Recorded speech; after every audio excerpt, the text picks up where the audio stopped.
우리 질문 올려주십시오. 네, 우리 청소년부에서 질문, 오늘 본문에 관한 질문이 올라왔습니다. 첫 번째, 베드로가 그와 함께 있었다는 것, 그가 누구죠? 예수님이죠. 예수님과 함께 있었다는 것과 갈릴리 사람인 것은 무슨 연관을 가지고 있을까?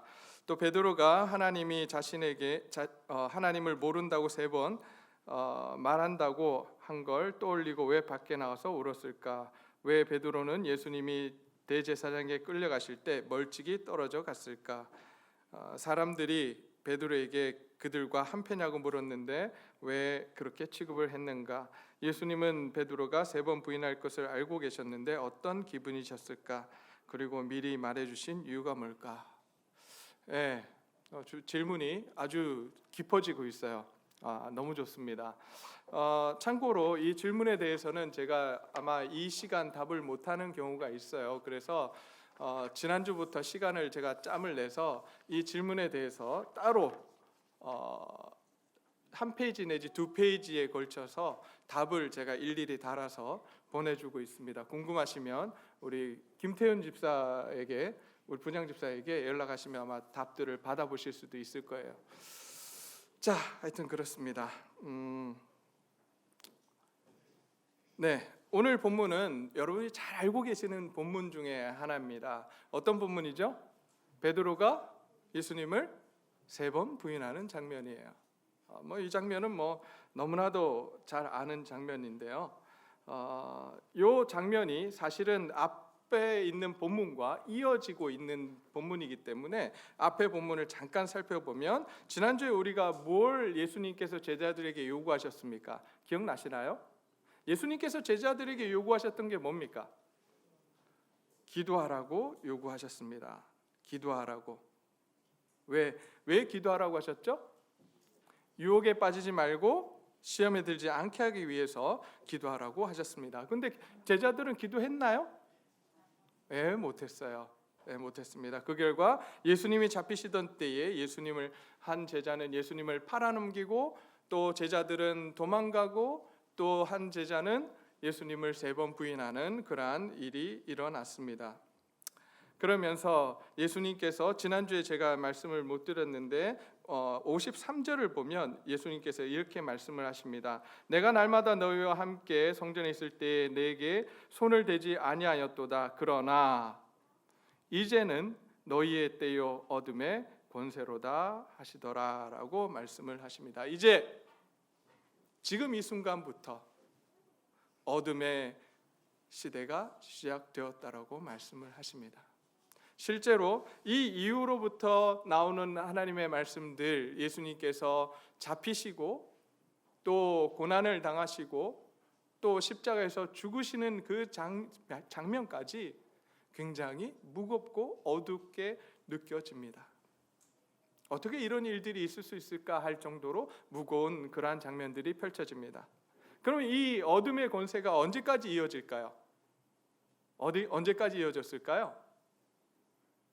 예수님이 부활하시기 직전까지 이루어집니다. 예수님이 부활하시면서 사망의 권세를 이기시고 부활하심으로써 그 어둠의 그 시대는 이제 막을 내리게 됩니다. 자, 이제 그러한 시간들, 그래서 오늘 이 장면도 되게 어두워요. 어두운 것을 보게 됩니다. 여러분, 이제 예수님께서 잡혀가십니다. 대제사장의 집으로 잡혀가시는데 제자들은 다 어디 갔나요? 오늘 제자들이 잘 보이지 않아요. 다 어디 갔을까요? 다 도망갔어요. 그렇게 날뛰던 제자들 다 도망갑니다. 그런데 한 제자가 예수님을 따라갑니다. 그래도 양심이 있었던 것 같아요. 그 제자의 이름이 베드로예요. 따라는 갔지만 어떻게 따라가죠? 멀찍이서.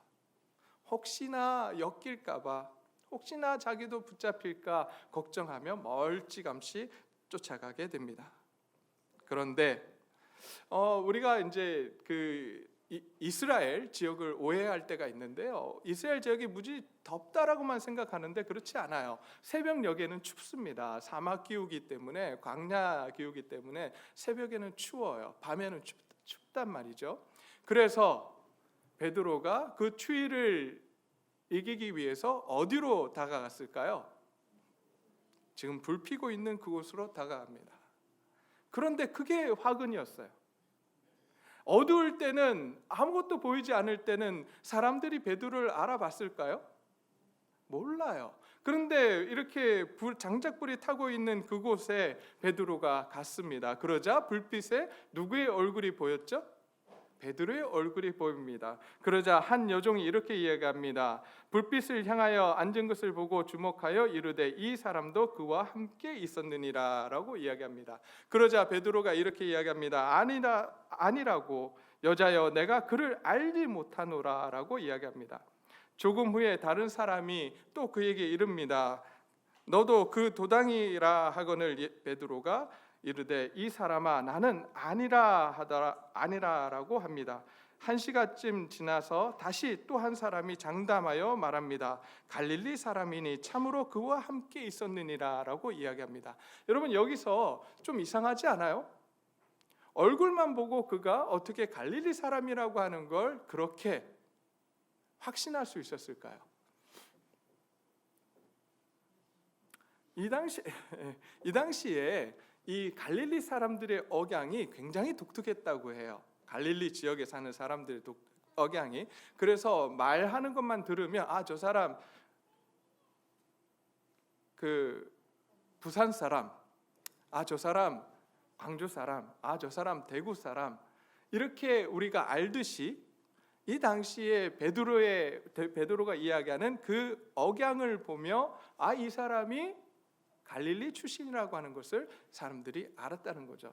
그러기에 갈릴리 출신이라고 하는 이 이야기를, 그 억양을 듣고 이 사람은 분명하다, 예수님과 함께 있었던 사람이다라고 확신을 하며 그 제자라고 이야기를 합니다. 그러자 베드로가 이렇게 이야기합니다. 이 사람아 나는 내가 하는 말을 알지 못하노라 라고 합니다. 그때 오늘 성경은 이렇게 표현하고 있습니다. 아직 말하고 있을 때에 닭이 곧 울더라 라고 말합니다. 오늘 누가는 그냥 이렇게 3번 부인하는 것으로 이렇게 표현을 하지만 우리 마태복음을 가게 되면요, 점층법을 이용해서 베드로의 부인을 묘사하고 있습니다. 마태복음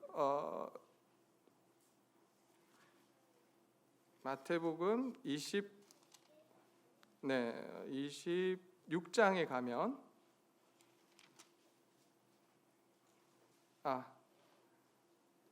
26장 70절, 69절부터 제가 읽겠습니다. 베드로가 모든 사람 앞에서 부인하여 이르되 69절, 베드로가 바깥들에 앉았더니 한 여종이 나와 이르되 너도 갈릴리 사람 예수와 함께 있었도다 하거늘 베드로가 모든 사람 앞에서 뭐 했다고요?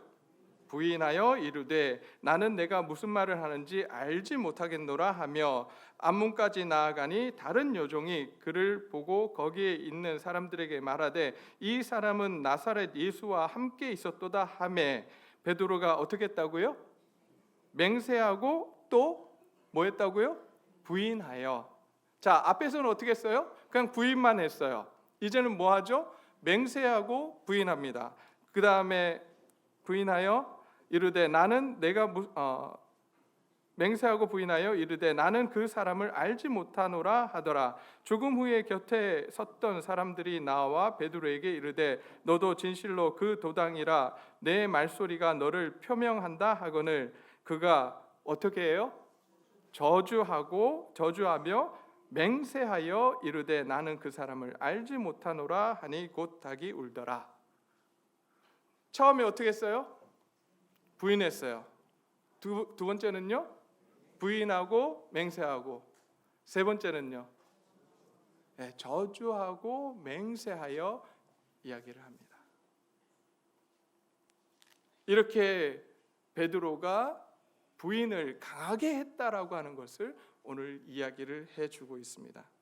그런데 이 정도가 되면 예수님께서 이 베드로를 어떻게 하시리라고 여러분 생각하십니까? 여러분, 우리가 만약에 이런 베드로의 상황에 있다라고 한다면 예수님이 우리를 향해서 어떻게 하실 거라고 생각하십니까? 오늘 말씀은 이렇게 되어 있습니다. 오늘 말씀을 보니까 61절 말씀에 주께서 돌이켜 베드로를 보시니라고 되어 있습니다. 예수님께서 돌이키셔서 베드로와 눈이 마주치셨다라고 말씀하고 있어요. 여러분, 그 순간 예수님이 베드로를 향해서 무슨 말씀을 하셨을까요? 우리는 눈으로도 말한다고 하잖아요. 네. 무슨 이야기를 했을까요? 베드로에게.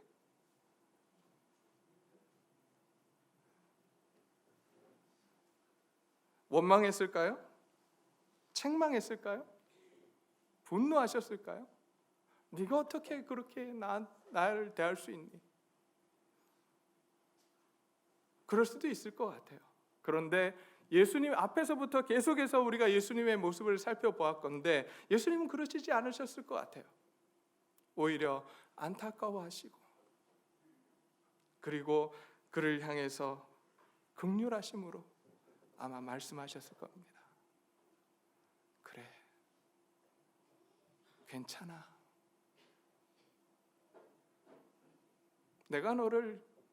그럼에도 불구하고 내가 너를 끝까지 사랑할 거야.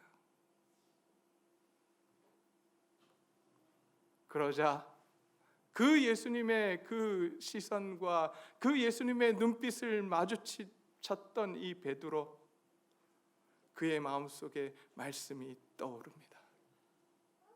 어떤 말씀요?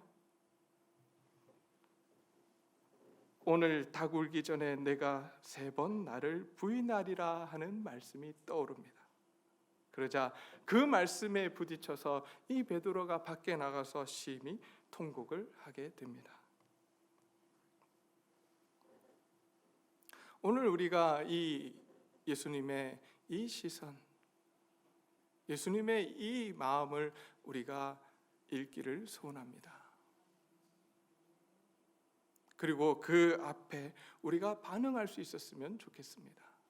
베드로처럼 우리도 예수님께서 그토록 우리를 바라보시며 우리에게 사랑의 눈길로 자비하심으로 긍휼하심으로 우리가 예수님을 배반하고 살아왔던 일주일의 삶 속에서 우리를 다시 한번 세워주시려고 하시는 그 하나님의 그 자비하심 앞에 우리가 나아갈 수 있었으면 좋겠습니다.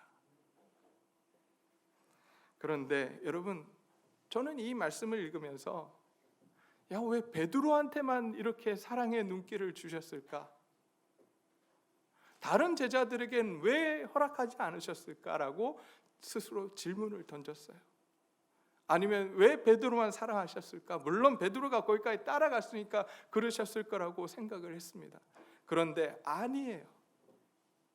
여러분, 유다에게도 예수님께서 그 시선을 보내셨어요. 오늘 읽지는 않았지만 지난주에 읽었던 본문으로 돌아가 볼까요? 48절 말씀 한번 보겠습니다. 47절부터 48절 말씀 한번 보겠습니다. 47절입니다. 말씀하실 때에 한 무리가 오는데 12 중에 하나인 유다라 하는 자가 그들을 앞장서 와서 예수께 입을 맞추려고 가까이 하는지라 예수께서 이르시되 뭐라고요? 유다야, 내가 입맞춤으로 인자를 파느냐 하시니. 여러분, 이 당시에 입맞춤이라고 하는 건요, 어떤 표시였냐면 존경과 사랑의 표시였습니다. 근데 이 존경과 사랑의 표시로 지금 가룟 유다는 예수님을 뭐 하려고 하고 있는 거예요? 예수님 팔아넘기려고 하는 거예요. 얼마나 어처구니가 없습니까?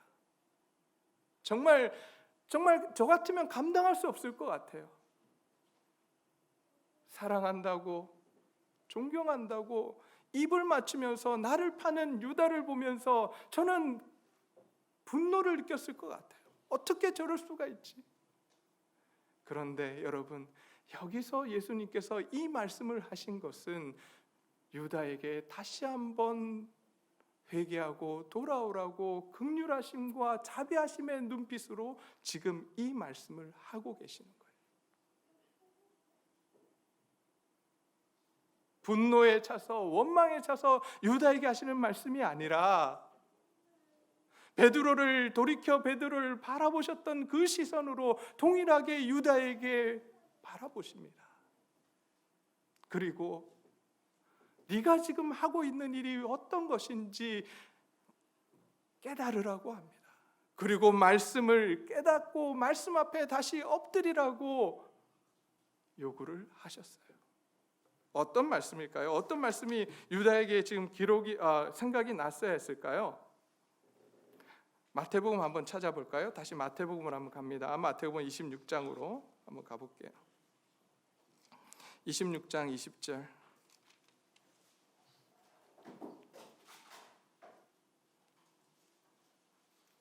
26장 20절에서 이렇게 되어 있습니다.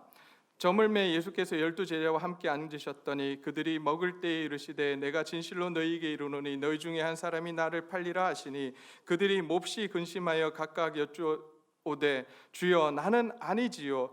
대답하여 이르시되 나와 함께 그릇에 손을 넣는 그가 나를 팔리라. 인자는 자기에 대하여 기록된 대로 가거니와 인자를 파는 그 사람에게는 화가 있으리로다. 그 사람은 차라리 태어나지 아니하였더라면 제게 좋을 뻔하였느니라. 예수를 파는 유다가 대답하여 이르되 랍비여 나는 아니지요. 대답하시되 내가 말하였도다 하시니라. 지금 예수님께서 유다에게 말씀하셨어요. 나를 파는 자에게는 화가 있을 거다. 그 사람은 차라리 태어나지 않았으면 제게 좋을 뻔하였다라고 말씀하십니다. 유다가 이 말씀이 기억났어야 했어요.